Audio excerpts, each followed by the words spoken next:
Hi everyone, it's Storytime with Gemini, and today we're going to talk about Roxy's bridal Mehndi. Here's my blank canvas for the day. Roxy wanted the traditional bride and groom portraits in her Mehndi, and I love doing portraits, probably because I've really polished up my skills in the past few years, and I think I'm quite good at them now. So I started off by sketching the outlines of the bride and groom, which is probably the hardest thing to do to get the shape right. And then I moved over to the highest point of the Mehndi, which I usually refer to as the crown of the design. So the crown had this beautiful floral border. It was more like a reverse fill, but a thick outline border. And under it, I had this gorgeous lattice grid.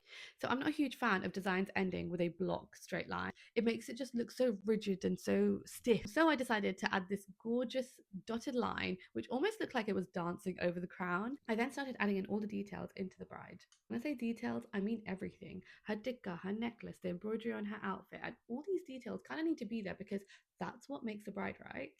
I then finished off the rest of the palm with my signature floral design and then added a bit of a lighter grid on the fingertip. Let's just take a moment to appreciate this time lapse because as fast as it looks, this bridal mehndi actually took me 8 hours to do. Here we have the first hand complete, and like this, we completed the second hand. How cute do the bride and groom look, guys? We then paused for a little food break and I had some really delicious Gujarati food, dogra, and my absolute favorite, patra. So while I was having my lunch, Ulrik's grandma was feeding her, and oh my god, guys, it reminded me of my bar.